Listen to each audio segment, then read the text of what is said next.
بسم اللہ الرحمن الرحیم۔ السلام علیکم ورحمۃ اللہ وبرکاتہ۔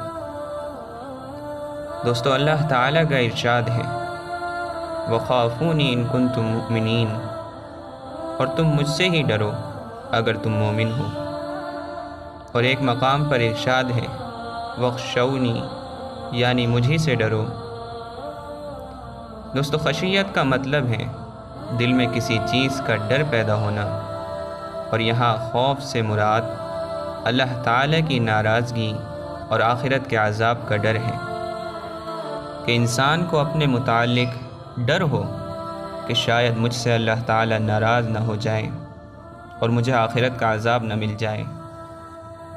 اور یہ ڈر مسلمانوں میں ہر ایک کو ہوتا ہے، اور اسی کا حکم بھی دیا گیا ہے، اور اسی کا بندے کو مکلف کیا گیا ہے، اور یہ ایمان کے لیے شرط ہے۔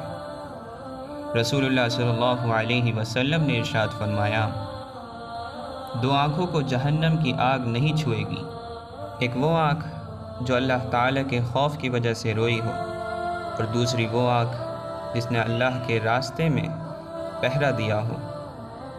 اور ایک حدیث میں ہے جہنم کی آگ میں وہ آدمی داخل نہیں ہوگا جو اللہ تعالیٰ کے ڈر سے رویا ہو، یہاں تک کہ دودھ اپنے تھن میں نہ لوٹ جائے۔ مطلب یہ ہے کہ جس طرح تھن سے دودھ نکلنے کے بعد اس میں واپس لوٹنا ممکن نہیں ہے، اسی طرح اللہ تعالیٰ کے ڈر سے رونے والے شخص کا جہنم میں داخل ہونا بھی بہت مشکل ہے۔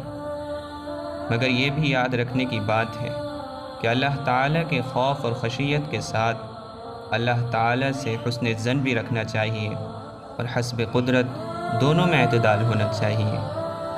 اللہ تعالیٰ کی ناراضگی اور آخرت کے عذاب کا اپنے دل میں خوف پیدا کرنے کا طریقہ یہ ہے کہ بندہ اللہ تعالیٰ کی عظمت و بڑائی اور کبریائی اور اس کے قہر اور عذاب کو یاد کیا کرے اور سوچا کرے، خاص طور پر کسی گناہ کے موقع پر اس پر بیان کیے گئے عذاب اور وعیدوں کو یاد کیا کرے۔ انشاءاللہ تعالیٰ اس کے ذریعے سے ایک نہ ایک دن خوف پیدا ہو جائے گا۔